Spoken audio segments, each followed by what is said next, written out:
हमारा आज का जो ये टॉपिक है वो रहेगा आपके छत्तीसगढ़ के नामकरण से संबंधित इतिहास के बारे में। ठीक है, मतलब कैसे छत्तीसगढ़ का नाम छत्तीसगढ़ पड़ा। कुछ विद्वानों ने अपना विभिन्न मत दिए हैं, उनके बारे में हम लोग क्या करेंगे यहाँ पर अध्ययन करेंगे दोस्तों। ठीक है, एंड एक्चुअल कैसे हमारा नाम छत्तीसगढ़ पड़ा, हमारे राज्य का नाम, इसका अध्ययन करेंगे। ठीक है, तो देखिए यहाँ पर क्या दिया है। छत्तीसगढ़ का शाब्दिक अर्थ है छत्तीसगढ़ अर्थात 36 किले। यह भूभाग वर्तमान में छत्तीसगढ़ के नाम से जाना जाता है। यह सदैव इस नाम से नहीं जाना जाता था। विभिन्न शिलालेख अभिलेख ग्रंथ को हम देखें तो वहाँ छत्तीसगढ़ का उल्लेख मिलता ही नहीं है हमको। ठीक है, नहीं मिलता है। तो वर्तमान में छत्तीसगढ़ का नाम से जाने जाने वाला यह क्षेत्र मध्य प्रदेश के दक्षिण पूर्व का भाग है। हम छत्तीसगढ़ के आज नामकरण का अध्ययन करेंगे कि कैसे छत्तीसगढ़ का नाम छत्तीसगढ़ पड़ा और इसके प्रारंभ में क्या नाम था, हिस्ट्री में इसका नाम क्या क्या था, इसका हम लोग देखेंगे। ठीक है, तो देखिए हमारा सबसे पहला टॉपिक है वो है दक्षिण कोशल। ठीक है, ये रहा हमारा फर्स्ट टॉपिक दक्षिण कोशल। तो वाल्मीकि कृत रामायण में उत्तरी कोशल और दक्षिणी कोशल का क्या है आपको उल्लेख मिलता है, जिसमें उत्तरी कोशल के लिए सरयू नदी के तट पर मतलब अवध या अयोध्या बोलते हैं उसका है। फिर जबकि दक्षिणी कौशल में विंध्याचल पर्वत के दक्षिण भाग में, जो कि दक्षिण कौशल का राजा भानुमंत का राज्य था।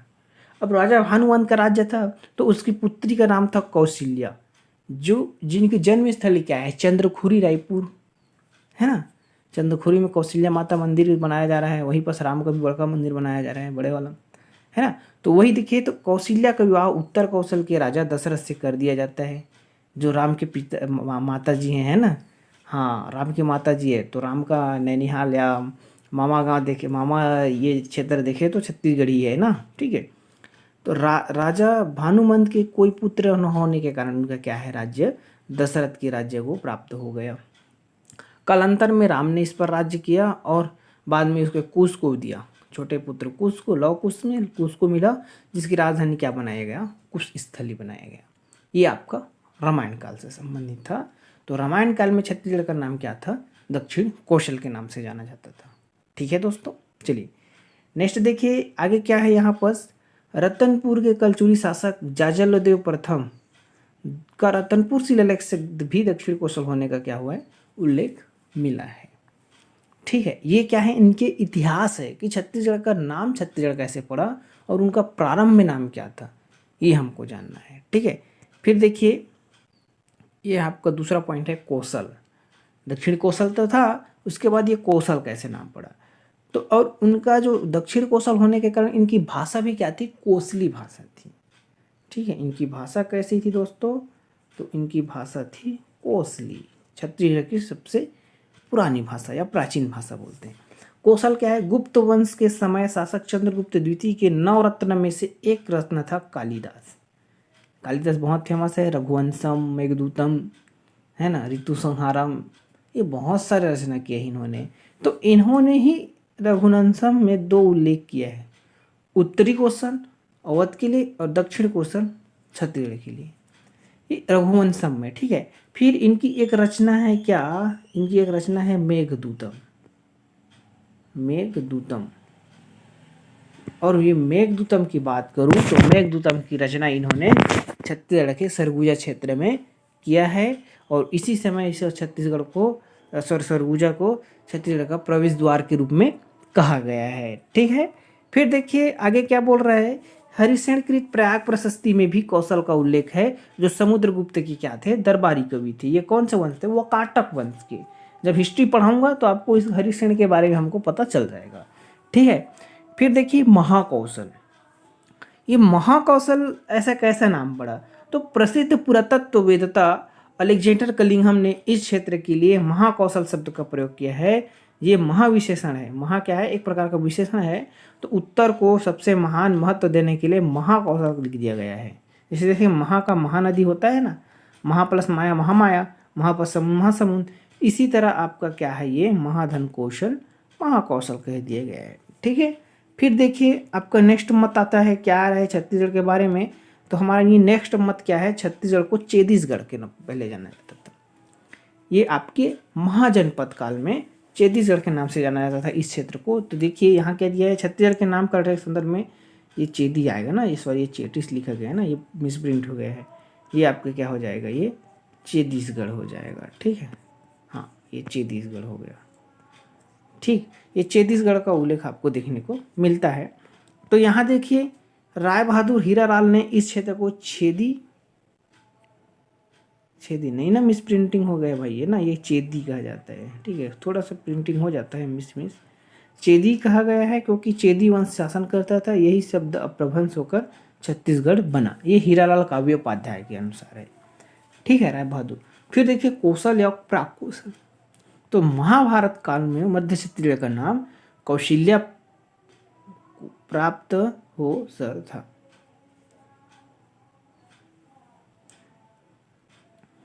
है ना, मध्य छत्तीसगढ़ का नाम मध्य का नाम छत्तीसगढ़ नाम था। ये देखिए ये आपका मिसप्रिंट हुआ है, बहुत ज़्यादा मिसप्रिंट हो गया है यार, मेरे को देखना था ना। चलिए इसको हटा दीजिए, मैं इसको जब PDF दूंगा ना, जब इसका आप PDF लेंगे तो PDF में आपको क्या हो जाएगा, ये त्रुटि नहीं देखने को मिलेगा। ठीक है, ये त्रुटि नहीं मिलेगा। ठीक है, चलिए फिर देखिए साहित्य में पहली बार, इसको काट दिया जाएगा ना, ये आपका अब यही करता तो यही काट देता, लेकिन ये अभी नहीं कटेगा ना, इसको मिसप्रिंट हो गया है। ठीक है, ये काट देना, ये नहीं है आपका। ठीक, फिर देखिए साहित्य में पहली बार छत्तीसगढ़ का प्रयोग किसने किया, है ना। तो देखिए साहित्य में सबसे पहले छत्तीसगढ़ का प्रयोग किसने किया, तो खैरागढ़ के लक्ष्मीनिधि राय के दरबारी कवि दलपत राय ने साहित्य में पहली बार छत्तीसगढ़ का प्रयोग किया। इनके 2 सन हैं आपको देखने को मिलेगा, एक 1494 एक 1486। ठीक है, इसमें स्टैंडर्ड अगर देखें तो 1486 आएगा क्योंकि ये हिंदी ग्रंथ अकादमी आपकी जो बुक है उसमें दिए गए हैं। ठीक है, फिर देखिए इसका कुछ कविता इन्होंने लिखा है, लक्ष्मीनिधि राय सुरुचित देई गढ़ 36 में ना गढ़ैया रही, ऐसा टाइप का आपको देखने को मिलेगा यहाँ पर। ठीक है, फिर देखिए आगे क्या है, साहित्य में दूसरी बार लेकिन राजनीतिक संदर्भ में पहली बार रतनपुर के कलचुरी शासक राज सिंह के दरबारी कवि गोपाल चंद्र मिश्र ने अपनी रचना खूब तमाशा में, जो 1686 1689 और 1746 में अपनी छत्तीसगढ़ी भाषा का उल्लेख किया है। अब देखिए ये क्या है, आपके 3 सन क्यों दिया गया है, तो ये आपके ये हरिराम के में 1746 दिया है, इसमें 1686 दिया है आपके ग्रंथ अकादमी में, और ये किसी न किसी बुक में दिया हुआ है। तो देखिए क्या है, PSC व्यापम किसको आंसर लेगा कोई कहा नहीं जा सकता, इसलिए इसको आपको तीनों को याद रखना पड़ेगा। ठीक है, ठीक, चलिए फिर देखते चलते हैं। छत्तीसगढ़ गाढ़ी जहाँ बड़े गढ़ हुई जानी, सेवा स्वामी को रहे सके एढ़ को मानी, ऐसे करके ये छत्तीसगढ़ी का प्रयोग किया है आपका। ठीक है, फिर देखिए यहाँ क्या बोल रहा है, बाबू रेवाराम कायस्थ। बाबू रेवाराम कायस्थ ने रतनपुर के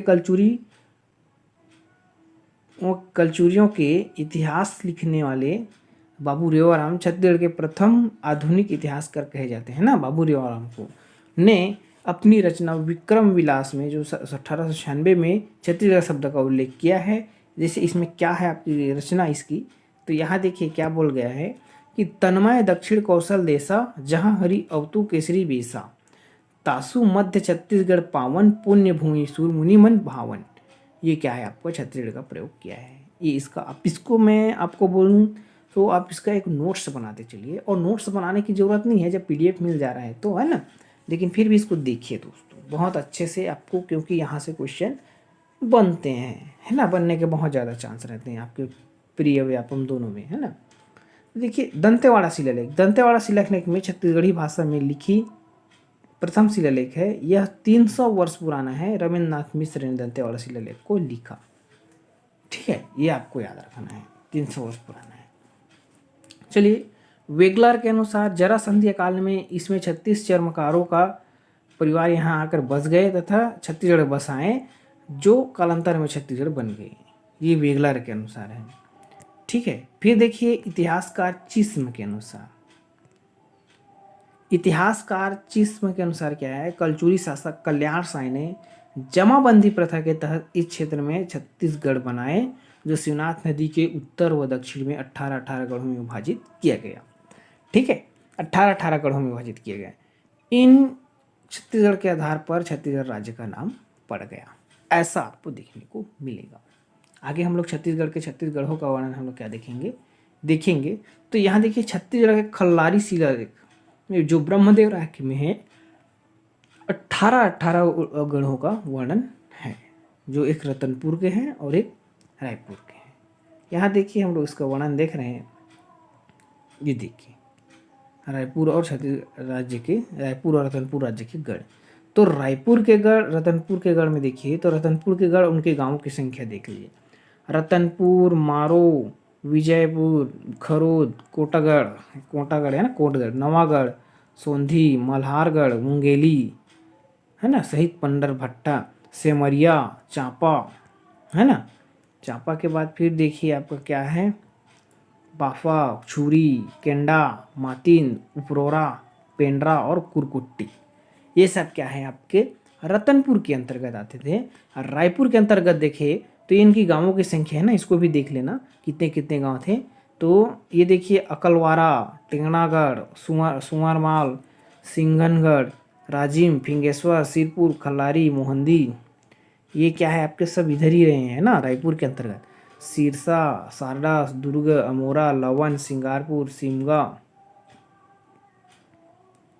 ठीक है, सिमगा क्या पाटन, रायपुर। तो इनमें देखिए सबसे ज़्यादा आपको देखें तो सबसे ज़्यादा गांवों की संख्या किसमें देखने को मिलता है, तो कुरकुट्टी में। ठीक है ना। ठीक है, फिर देखिए आगे क्या है आपका, कुछ और महत्वपूर्ण तथ्य के बारे में देखिए। तो मुगल काल में रतनपुर का प्रयोग होता था, अबुल फजल के आईनी अकबरी में इसका वर्णन मिला है। देखिए रतनपुर को देखिए मणिपुर, माणिकपुर, कुबेरपुर है ना, ये रतनपुर, चतुर्युगीपुरी, हीरापुर, इस प्रकार से इसका नाम देखने को मिलता है ना, समय समय पर। ठीक है, तो ये रतनपुर क्या है आपका चतुर्युगीपुर के नाम से जाना जाता है। ठीक है, देखिए तो देखिए मराठा काल में 1707 में सनद दस्तावेज में भी मिलता है। काशीनाथ गुप्ते ने अपनी रचना नागपुर कर भोसल्याची बखर में इसका वर्णन किया है छत्तीसगढ़ के बारे में। ठीक है, फिर देखिए ब्रिटिश काल में 1910 में बिलासपुर गजेटियर में मिस्टर ब्लंट ने 1795 ईस्वी में छत्तीसगढ़ शब्द का सर्वप्रथम प्रयोग किया गया है। ये आपका बहुत इंपॉर्टेंट है क्योंकि ये अंग्रेजों के द्वारा किया गया है ये प्रयोग फर्स्ट बार, इसलिए। ठीक है, फिर देखिए वराहमिहिर संहिता, बृहद संहिता, ये वराहमिहिर की बृहद संहिता में पूरे भारत में 283 राज्यों का वर्णन है। इसमें छत्तीसगढ़ को दक्षिण कौशल के नाम से उल्लेख किया गया है। ठीक है, अब फिर देखिए इसको देखिए,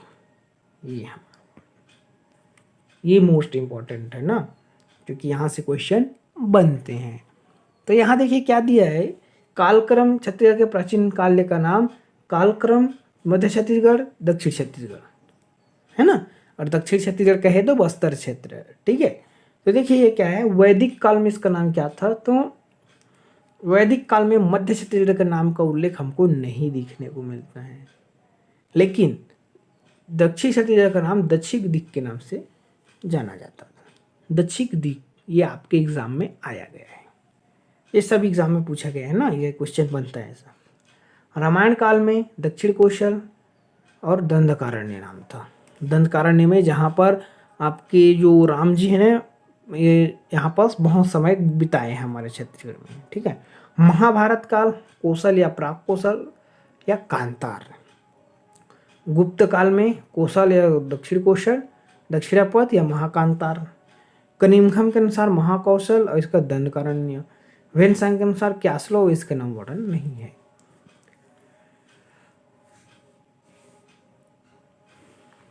ठीक, इसको आप याद कैसे करेंगे, सर याद नहीं होता,